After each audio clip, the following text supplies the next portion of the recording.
Lysander Hale had stared down assassins without a tremor. But now, with his black virgin wife beneath him in the cloud suite, his tattooed hands shook against her melanin-rich skin. "I never knew you were like this," he gasped, overwhelmed. "This strength, this fire. You're breaking me apart." Amara traced the ink crawling up his neck. "You're trembling," she whispered.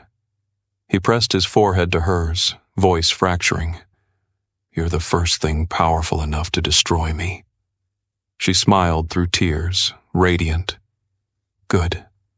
Then fall apart for me." He kissed her with a tenderness that contradicted everything his world knew. And the man who'd never surrendered to anyone surrendered completely to her. But 8 hours earlier, she was just a woman painting in a cafe, and he was the dangerous stranger at the window seat. Hello, BHT family. If you want to see how a ruthless mafia boss learned to love across every boundary, hit that subscribe button and turn on notifications. Let's go. Golden morning light poured through the windows of Whimsy and Willow like liquid honey, illuminating paintings of black excellence that adorned every cream-colored wall. A young girl with locks mid-laugh, an elderly couple dancing, a woman crowned in gold, defiant against a storm. Each canvas sang with color and pride, proof that beauty could survive in a world that often refused to see it. Amara Moon stood at her easel near the counter, braids cascading down her back adorned with gold beads that caught the light with every movement. Paint stained her fingers, burnt sienna, deep umber, radiant gold, as she worked quick, confident strokes across her canvas. This place was hers.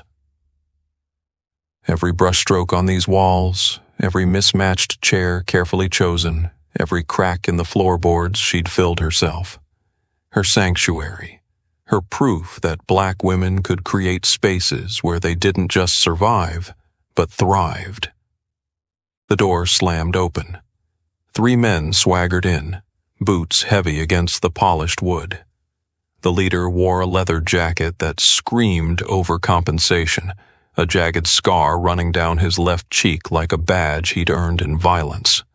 His eyes swept the cafe with practiced entitlement, landing on Amara like she was something he could take. "Morning, sweetheart," he called out, voice dripping false charm. "Got any freebies for loyal customers?" Amara didn't look up from her canvas. "Pay like everyone else." The second man, shorter and meaner, kicked over her display stand. Paintings scattered across the floor like fallen dreams, portraits of children, families, ancestors. A gasp erupted from the corner table where Lady Beatrice, an elderly regular, clutched her tea with trembling hands. Amara's brush stilled. She set it down with deliberate calm, each movement controlled despite the fury building in her chest. Her pulse hammered against her ribs, but her face remained smooth as glass. She rose from her stool, footsteps quiet but purposeful as she approached them. "Pick them up." Scar snorted. "What if I don't?" In one fluid motion, Amara grabbed his wrist, twisted it backward, and slammed his hand against the nearest table. He yelped, bending forward as pain shot up his arm. "Does that help you decide?" Her voice was soft, deadly. Whispers erupted. "Is she insane?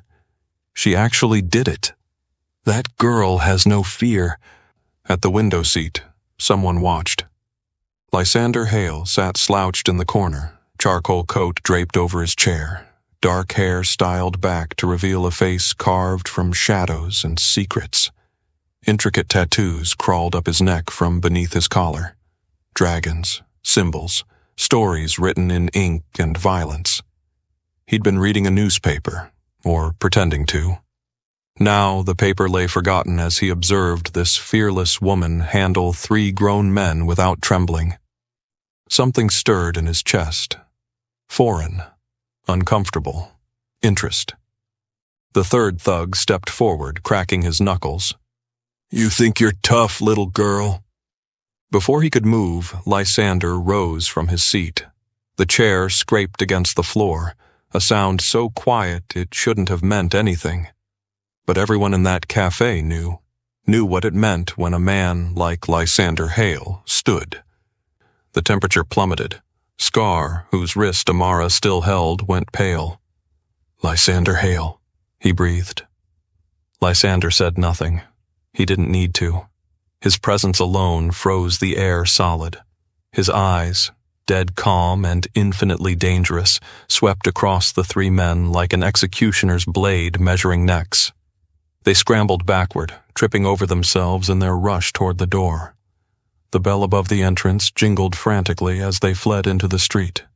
Silence settled, thick and heavy. Amara exhaled slowly, releasing tension from her shoulders. Only then did she notice the man still standing, still watching her with those unreadable eyes. "Thank you," she said, voice steady despite her racing heart. Lysander's expression didn't change. "You handle yourself well." Someone had to. His lips twitched, not quite a smile, but close enough to count as something.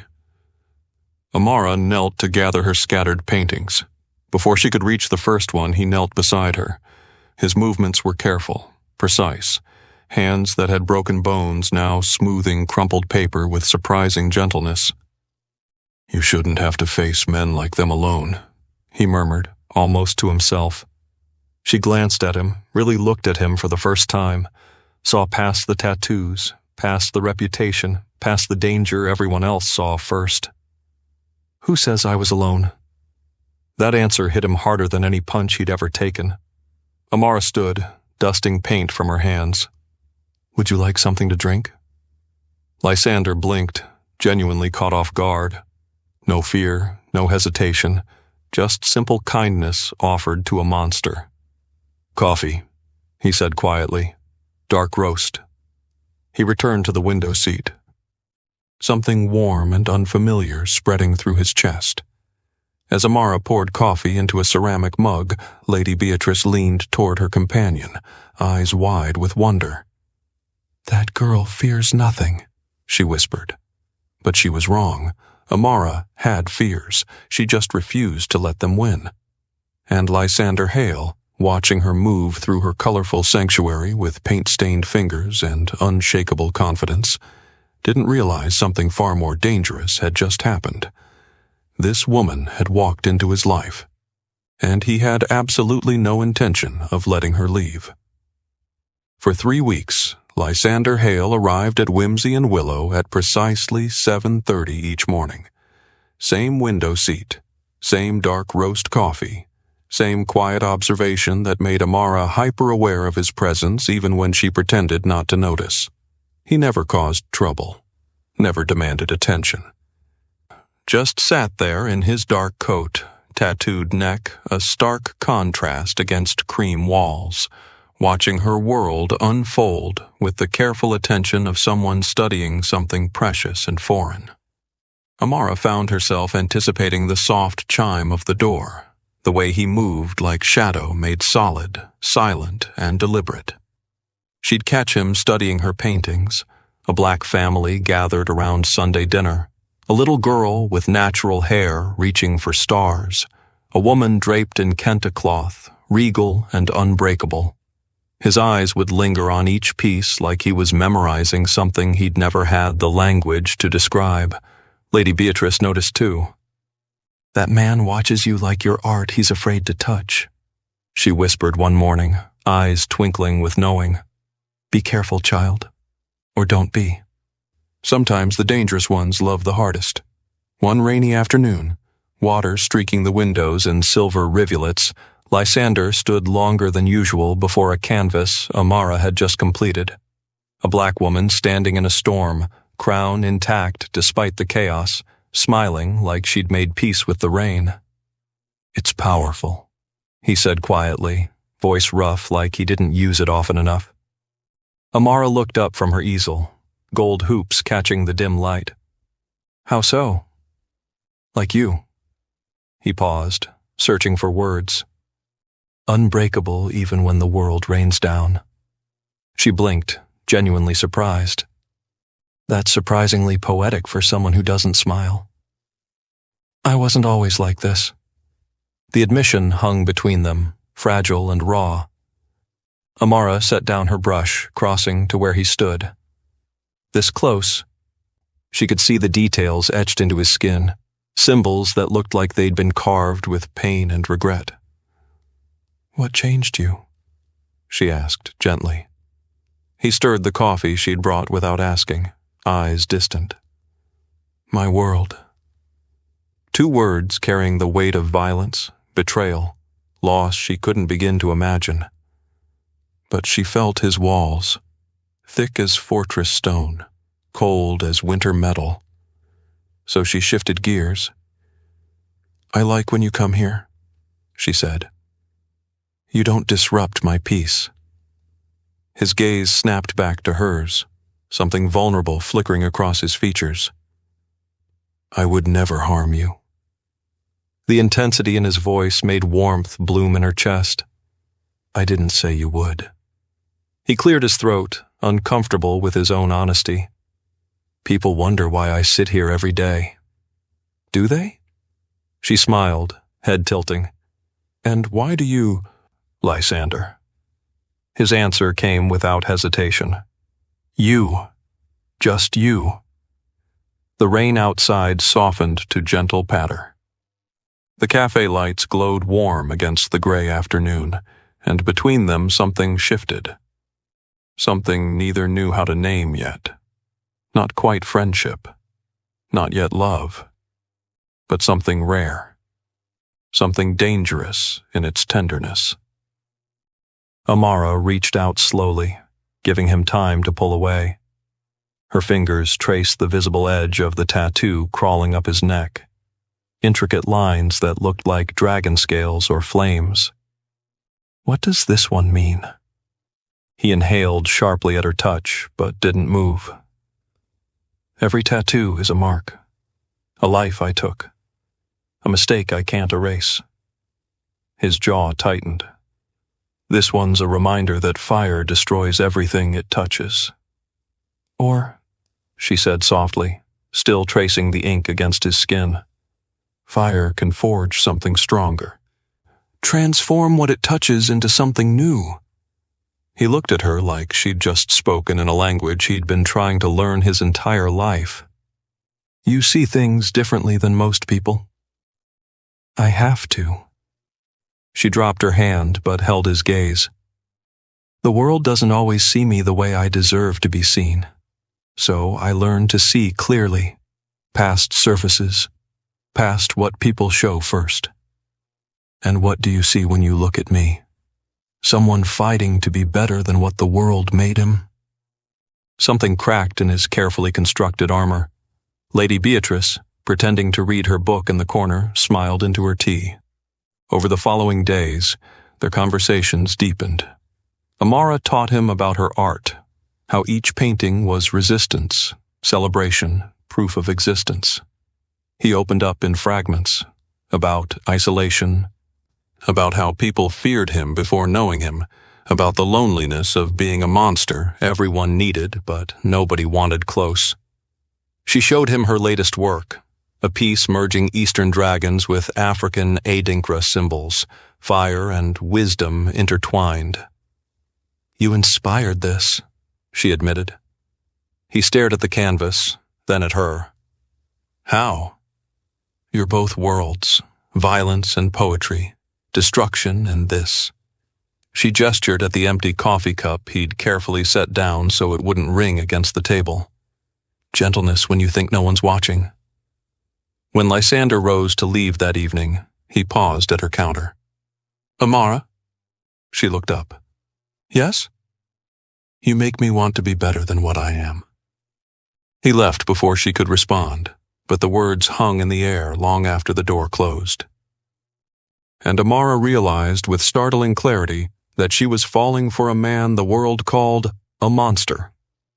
4 weeks in, Whimsy and Willow had become something neither of them acknowledged aloud, a sanctuary where their worlds didn't collide but converged, where a mafia boss could sit beside paintings of black joy without his violence tainting the space, where a black woman artist could exist fully, unapologetically, without shrinking herself for comfort.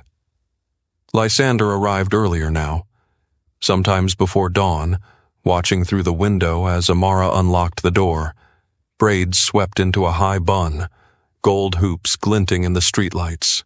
She'd let him in without question, pour his coffee without asking, and they'd exist in comfortable silence until the sun rose. One morning, she turned her easel toward him. The painting made his breath catch.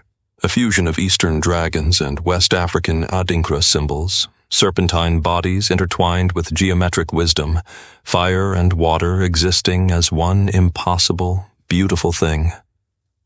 "You inspire this," she said, meeting his eyes directly. He studied the canvas, something tight in his chest loosening. "How?" "You're both," she said simply.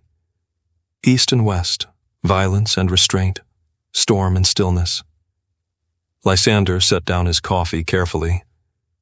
"People don't usually see me as anything but what I do. People fear what they don't understand. They should fear me."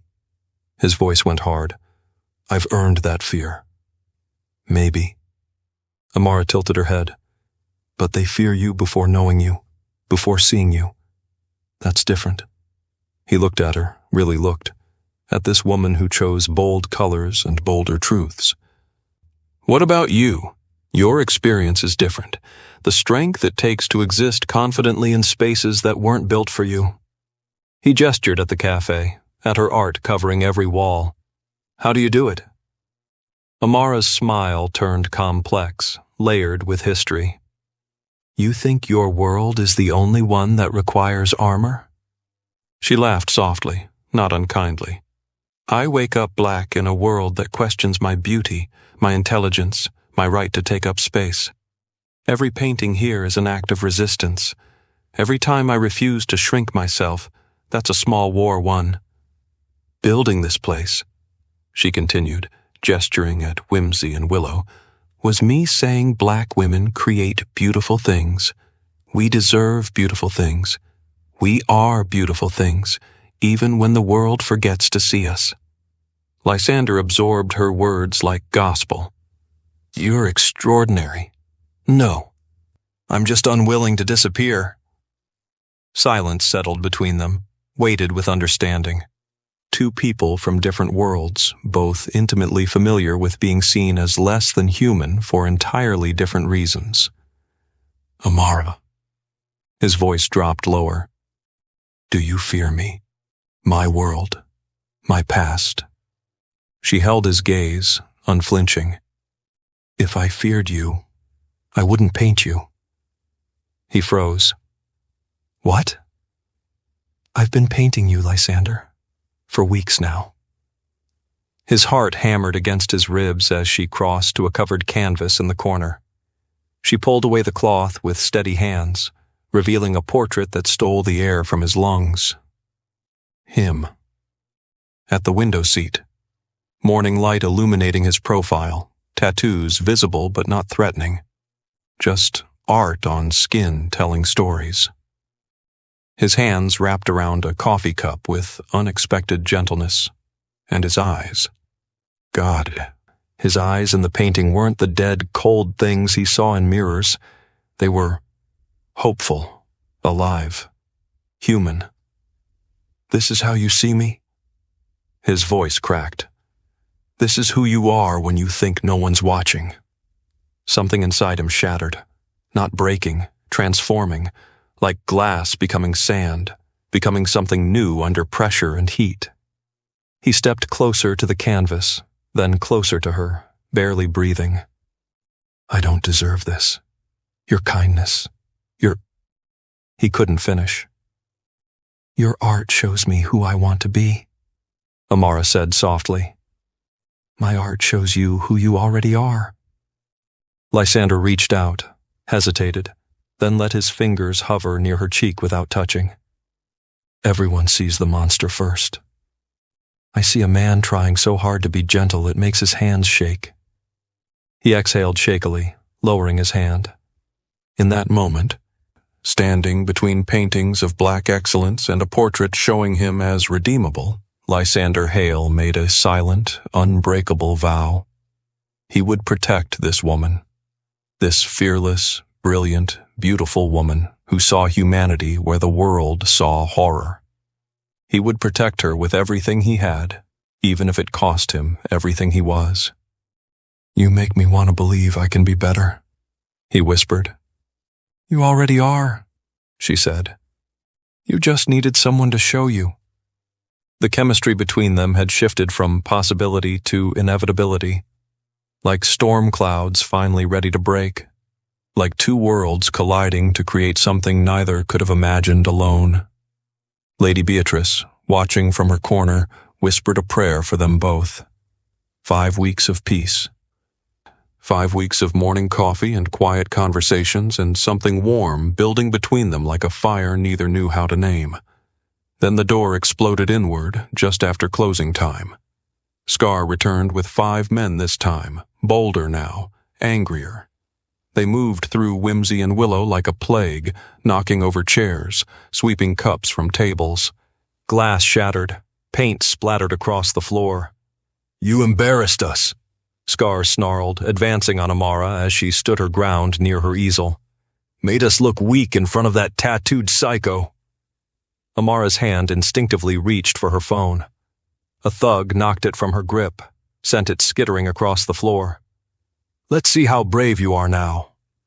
Scar grabbed her violently, slammed her against the wall hard enough to knock the breath from her lungs. Another thug seized her arms, pinning them behind her back. Pain shot through her shoulders. She tried to twist free like before, but there were too many hands, too much malice. "Not so tough without your guard dog, are you?" Then the temperature plummeted. A shadow fell across the threshold, blocking the dying sunlight. Every head turned. Lysander Hale stood in the doorway. No coat this time. White shirt with sleeves rolled up to his elbows, revealing what the collar had always hidden. Full tattoo sleeves covering both arms. Dragons coiled around his forearms. Names written in languages that looked like prayers or curses. Symbols that marked him as something far more dangerous than they'd imagined. His eyes weren't angry. Anger would have been mercy. This was controlled, icy fury, the kind that made grown men reconsider their mortality. "Move your hands." 3 words spoken so quietly they barely disturbed the air. "Now." Scar's grip loosened slightly. "We were just... You're touching her." Each syllable carried the weight of a death sentence. They hesitated. Fatal mistake. Lysander moved, not like a man, like something trained for slaughter, shaped by war, honed in darkness. He grabbed the nearest thug by the collar, lifted him off his feet, and slammed him onto a table hard enough to crack wood. Cups exploded. Pastries flew. The second man swung wildly. Lysander blocked effortlessly, twisted the arm until bone popped with a sickening crack. The man screamed, collapsed. Someone ran from the cafe. Someone else was crying. But Lysander didn't stop. The third thug pulled brass knuckles. Lysander caught his fist mid-swing, drove his knee into the man's ribs with surgical precision. The thug crumpled like paper. Scar released Amara, backing away, pulling a knife from his jacket. "Stay back." Lysander's expression didn't change. He closed the distance in 2 strides, kicked Scar's wrist so hard the knife clattered away, then pinned him against the wall with one forearm pressed to his throat. "Touch her again," Lysander said, voice deadly calm. "And I'll erase you from existence. Not kill you. Erase you, like you never breathed, like you never existed. Do you understand?" Scar nodded frantically, choking. Lysander released him. The man collapsed, gasping. His companions scrambled to their feet, and all 5 fled like demons were chasing them. Silence descended, suffocating and thick.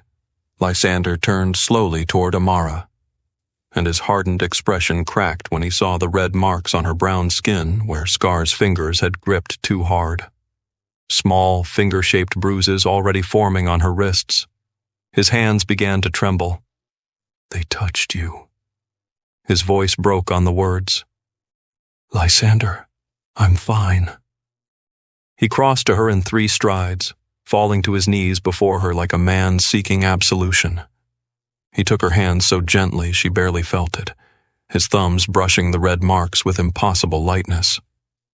"I should have been here," he whispered, guilt slicing through each word. "I should have. You saved me."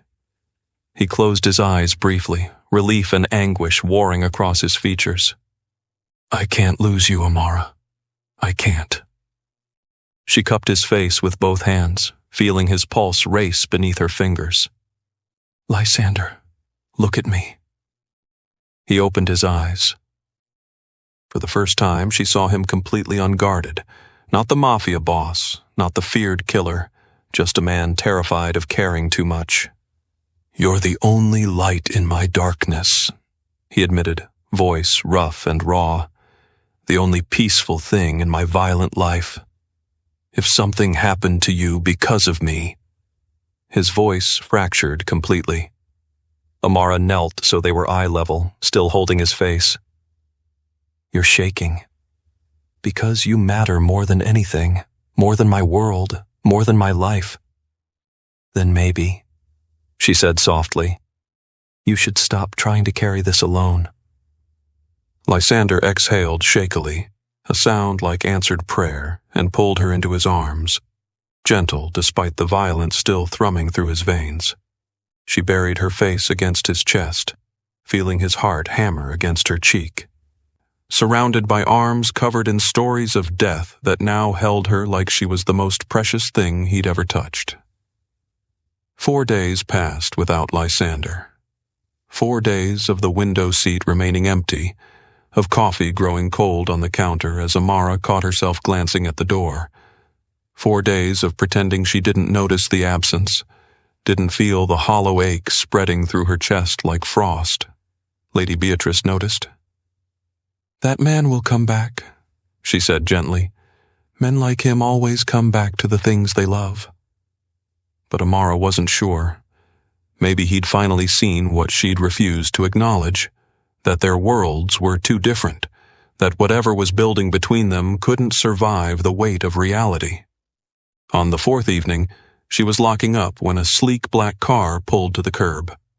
Tinted windows. Engine purring like a threat. The back door opened. Lysander stepped out, and Amara's breath caught. He looked exhausted. Dark circles under his eyes, tension carved into every line of his body, heaviness in his movements like he'd been fighting battles she couldn't see. A man in the driver's seat watched silently. Silas, she realized. His second in command. "Lysander." He walked to her without speaking, stopped close enough that she could see the quiet turmoil swirling in his dark eyes. "I stayed away," he said softly, voice rough from disuse. "Because I thought I'd scare you. What you saw 4 days ago, the violence, the monster, that's who I really am." Amara shook her head firmly. "That's what you do, not who you are. You don't understand." He ran a hand through his hair, desperation breaking through. "My world isn't like yours. Violence is currency, fear is power, and He swallowed hard. "I lost control because the thought of them hurting you made me want to burn the entire city down. Lysander, the Shadow Court knows about you now." His voice turned urgent. "Their leader, the architect, has been waiting for a weakness, something he could use to destroy me." He stepped closer and she could see fear, raw, terrifying fear in his eyes.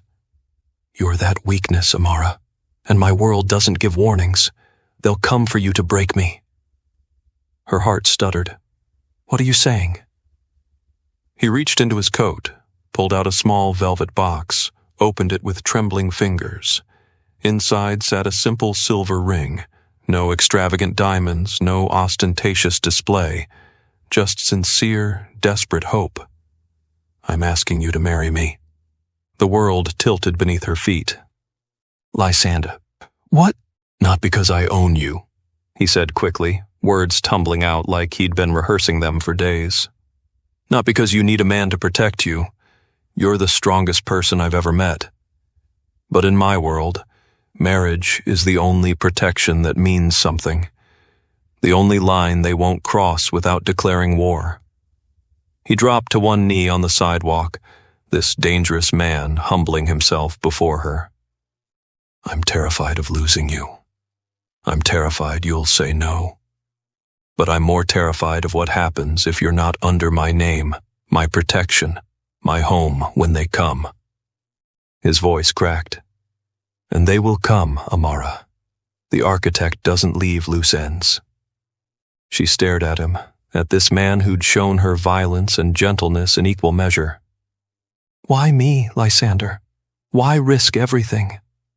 Because when you look at me, you see a man worth saving. His eyes glistened. And I've never had that before. Never had someone see past the tattoos, past the blood, past everything I've done. He took a shaky breath. I'm not asking you to love me. I'm asking you to let me love you enough for both of us. Let me keep you safe the only way I know how. Silence stretched between them. In the car, Silas watched with something like approval in his scarred face. Amara looked at the ring, at this impossible man offering her an impossible choice. Marriage to a Mafia boss, stepping into his violent world. Trading her peaceful life for protection she never asked for. But when she looked at Lysander, really looked, she didn't see the monster. She saw the man who handled her paintings like holy things, who memorized how she took her coffee, who knelt on concrete, offering her his entire world because he had no other language for love. Yes, she whispered. His eyes widened like he hadn't dared hope. You said yes? Yes. She smiled through sudden tears. Not because I need protection, Lysander, because I want you. All of you, the darkness and the light. His hands shook as he slid the ring onto her finger. Amara Moon, he breathed, voice breaking completely. You have no idea what this means. She pulled him to his feet, into her arms. Then spend the rest of your life showing me. The wedding was small, intimate. Just witnesses from Lysander's organization. Silas, with his scarred face and knowing eyes, 3 stone-faced men in dark suits who looked like they'd never smiled, and 2 of Amara's friends, Kenya and Zara, who'd arrived stunned, clutching each other's hands like they were watching their girl walk into beautiful, terrifying unknown. The location was private, elegant. Floor-to-ceiling windows overlooking the city, afternoon light pouring in like blessing or warning.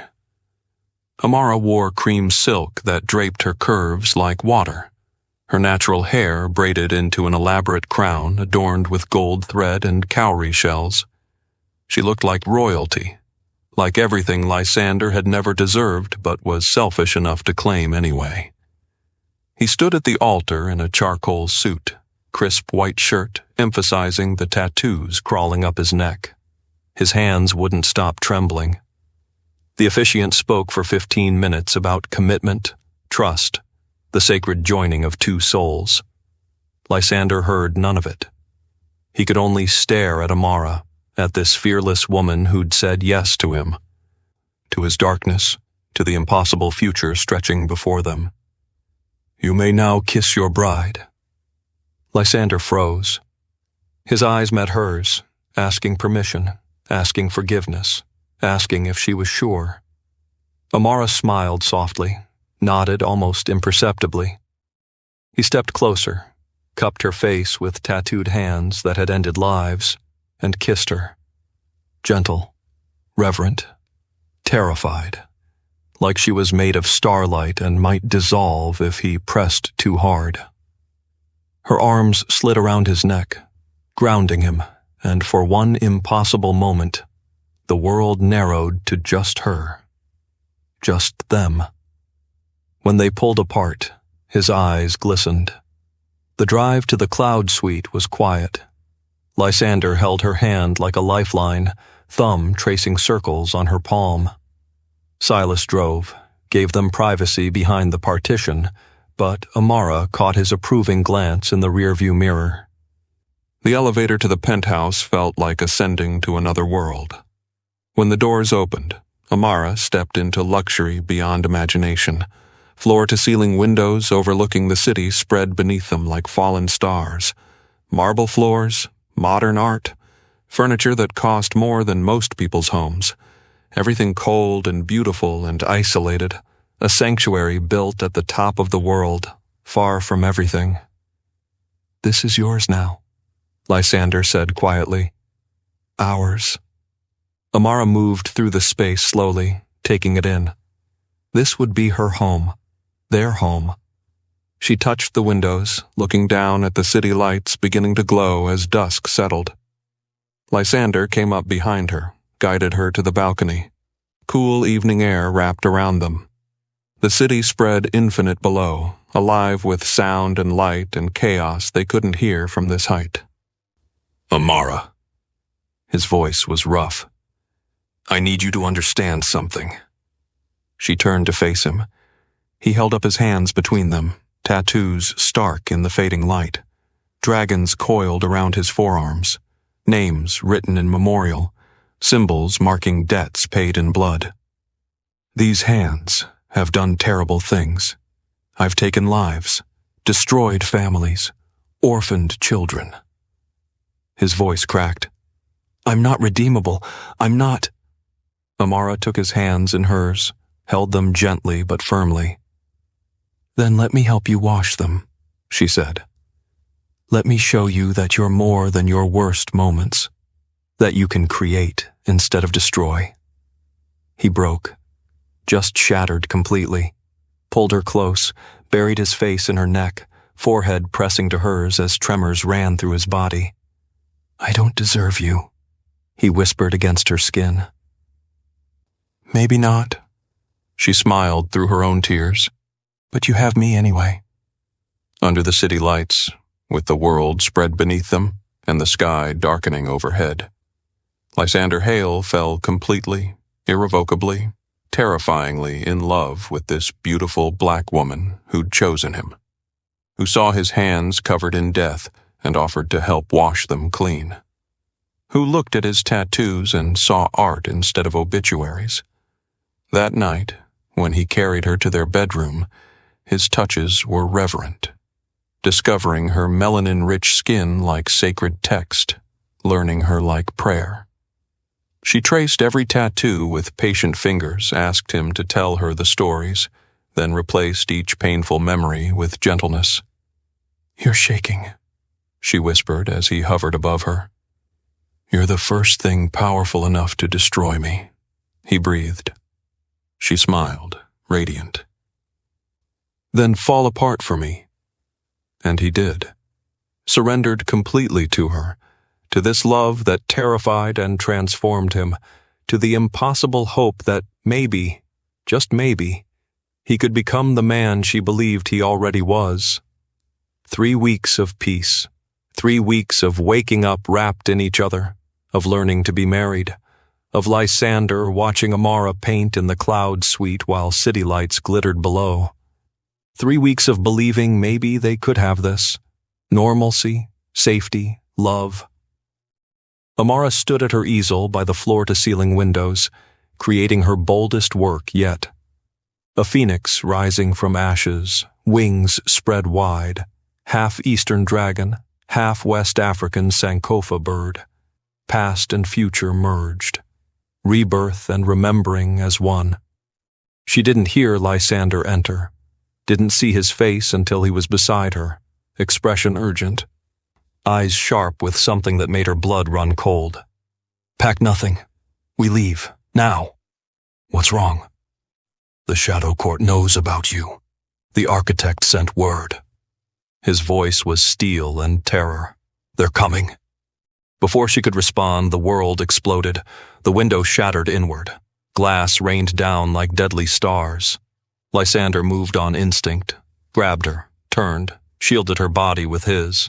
Shards tore into his back, cutting through his shirt, slicing new scars over old tattoos. He didn't flinch, didn't make a sound. "Stay behind me." Gunshots echoed from below. Pop, pop, pop. Systematic, professional. Lysander dragged her away from the windows, pressing a hidden panel in the wall. A door swung open, revealing narrow emergency stairs she'd never known existed. "Go! Now!" They descended in darkness, her hand gripping his, their footsteps echoing against concrete. Emergency lighting flickered overhead, casting their shadows long and distorted. At the bottom, Silas waited beside a black SUV, engine running. He opened the back door without words. They dove inside. Tires screamed as they peeled away from the cloud suite, away from their sanctuary, away from the life they'd built in 3 precious weeks. The sanctuary was a cabin 3 hours outside the city, buried deep in forest where cell signals died and civilization forgot to look. Security surrounded the perimeter. Armed men Silas had positioned like chess pieces. Inside, Amara sank onto a worn couch while Lysander paced like a caged animal. She could see his back through the torn shirt, fresh cuts, bleeding, mixing with old scar tissue. "Lysander, you're hurt." "It doesn't matter." He spun toward her, eyes wild. "This is my fault. You're my weakness now. They'll use you to destroy me. Everything I touch gets destroyed, Amara. Everything." She stood, crossed to him, grabbed his face with both hands. "Then we fight together." "No." He pulled away, voice rising. "You don't fight. You hide while While you what?" She was fierce now, tears streaming down her face. "Die for me? Go back alone and let them kill you? That's not how this works, Lysander." "You don't understand. I understand perfectly." Her voice cracked. "You're scared. So am I. But you said I was your reason. Well, you're mine too. We survive together, or we don't survive at all." He stared at her, this fearless woman refusing to let him martyr himself. Something in him crumbled. All the walls he'd rebuilt to face this threat. All the distance he'd tried to create to keep her safe. "God, I love you." The words tore from him. "I love you so much it terrifies me more than anything the architect could do." "I love you too." She pulled him to her, held him despite the blood on his shirt. "So we figure this out. Together." He broke then, buried his face in her neck, arms wrapping around her like she was the only solid thing in a collapsing world. "If something happens to you because of me, nothing will happen." She spoke with certainty she didn't feel. "Because we're stronger together than anything they can throw at us." 5 days passed in tense silence. Lysander transformed before her eyes, back into the cold strategist, the tactician, the killer she'd glimpsed briefly in Whimsy and Willow. He made calls in languages she didn't understand, studied maps, planned contingencies. But at night, when he thought she was asleep, he held her tighter, whispered prayers in Korean she couldn't translate, and she understood. He was preparing for war while trying to memorize peace. Silas coordinated protection from the shadows, loyal to the end, and Amara refused to be a passive victim in her own story, even as fear wrapped around her heart like winter frost. Day 6. Dawn broke gray and ominous over the sanctuary. Silas burst through the cabin door, face grim. "They found us." Lysander's phone rang before he could respond. Unknown number. He answered, jaw tight. A cold voice slithered through the speaker. "Lysander Hale. The architect wants to meet. Come alone to the old dockside warehouse in 2 hours, or we hunt your beautiful wife forever. No negotiations, no second chances." The line went dead. "I'm going." Lysander's voice was steel. "Lysander, no," Amara started. "If I don't, they'll never stop." He cupped her face, memorizing her features like this might be the last time. "This is the only way." "Then I'm coming with you." "No." He kissed her forehead. "You stay here, with Silas." But Silas shook his head slowly. "I'm going with you, boss. You'll need backup." An hour later, Lysander arrived at the abandoned warehouse alone as demanded. Moonlight filtered through broken windows, casting long shadows across oil-stained concrete. The smell of rust and seawater hung heavy. The architect stood in the center, a figure draped in darkness, face obscured, but his voice carried absolute authority. "Finally, you show respect." "Where is she?" Lysander's hands clenched. "Your beautiful Black Queen?" The architect's laugh echoed. "Safe?" For now. Two Shadow Court members emerged from the darkness, dragging Amara between them. Her hands were bound, mouth gagged, but her eyes blazed with defiance. Even captive, she radiated strength, chin lifted, refusing to show fear. Lysander's world stopped. His heart, his breath, everything froze, seeing her held by enemies he'd made. "How did you?" He'd left her at the sanctuary. With protection. Did you really think we couldn't breach your little hideaway?" The architect circled them like a predator. "We've been watching, waiting, and now you face a choice, Lysander Hale." Amara's eyes met his across the warehouse. She shook her head frantically. "Save yourself, don't give them what they want." "Your empire," the architect continued. "Everything you've built, everyone who answers to you, all your power and territory. Or the girl. Choose wisely." Lysander looked at Amara, this woman who'd painted him as redeemable, who'd married him knowing his darkness, who'd refused to let him face danger alone. The woman who'd taught him that love was stronger than fear. Her. His voice rang clear. He dropped his weapon. It clattered against concrete with finality. "I choose her. Always." The architect laughed, incredulous. "You give up everything for—" Chaos erupted. Silas and a dozen loyalists stormed through every entrance, doors, windows, skylights. Gunfire exploded.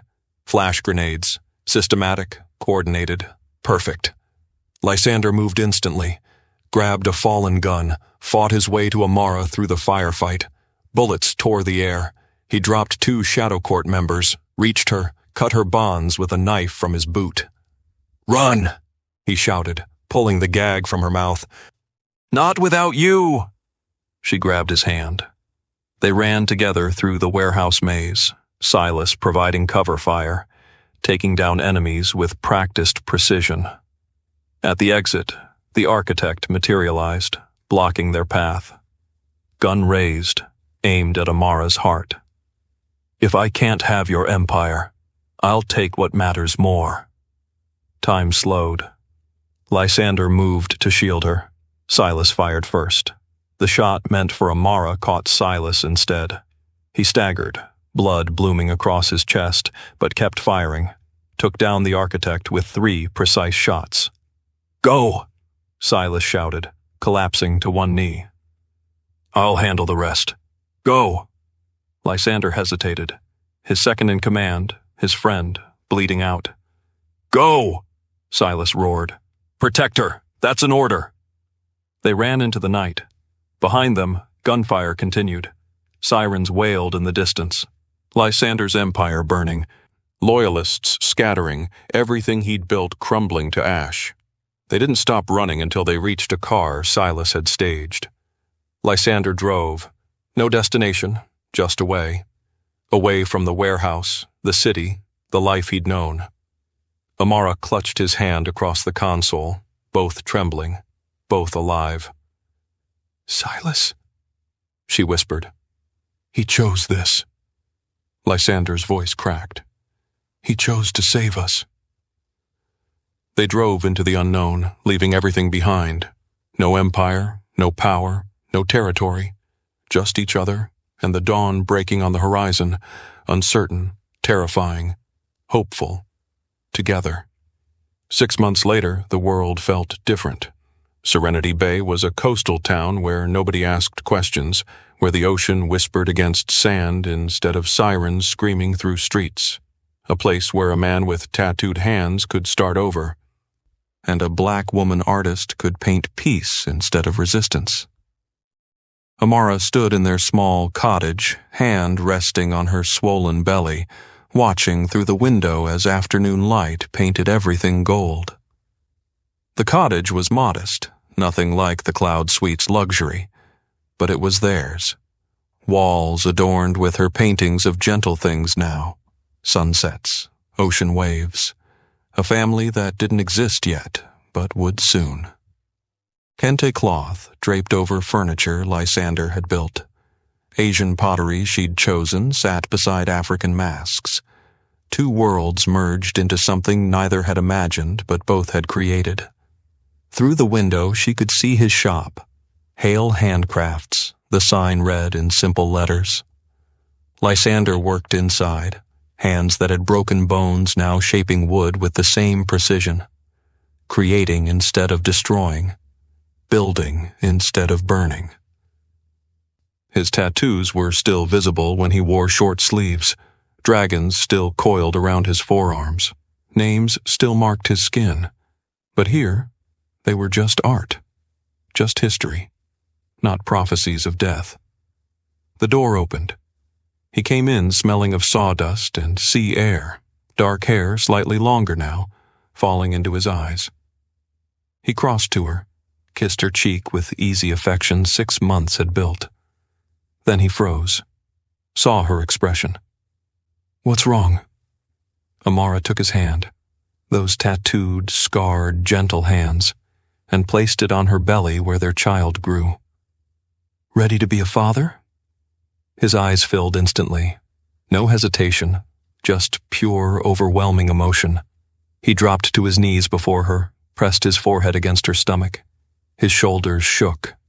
"I'll be better for you," he whispered to their unborn child, voice breaking. "I promise I'll be the man your mother believes I can be.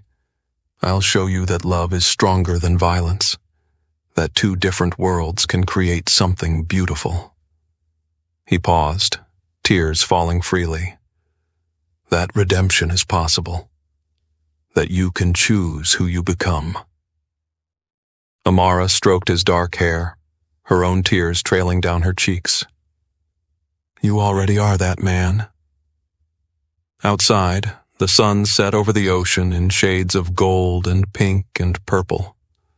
Colors that shouldn't work together, but did. The window framed them perfectly. A tattooed Asian man kneeling before his black wife, their baby growing between them, proof that love could bridge any divide. "Lysander," her voice was soft, "can we really outrun the past? Or does it eventually find you?" He looked up and his eyes were clear, clearer than she'd ever seen them. No shadows, no ghosts. Just present, alive, hopeful. "It doesn't matter," he said simply, "because I choose you. In every lifetime, in every universe, in every moment. I choose you and our family." She pulled him to his feet, into her arms. "I didn't marry a criminal," she whispered against his chest. "I married a man who chose to become better, who chose love over everything. You saved me," he murmured into her hair. "No." She pulled back to look at him. "We saved each other." They stood together as darkness fell, wrapped in each other, the ocean's rhythm matching their heartbeats. Their cottage glowed warm against the night. A sanctuary built not from fear, but from hope. Lady Beatrice's words echoed in Amara's mind from months ago. Sometimes the dangerous ones love the hardest. She'd been right. Inside Amara, their child moved, a flutter, a promise, a future neither had dared dream. A child who would inherit two rich cultures, who would learn that courage comes in many forms, who would know that transformation is always possible. A child who would prove that two people from completely different worlds could create something more beautiful than either world alone. The past would always exist. The scars would always remain. But standing here in Serenity Bay, watching the stars emerge above the ocean, Amara and Lysander had chosen something more powerful than fear or violence or the weight of what had been. They'd chosen love. And love, they'd discovered, was the strongest force of all.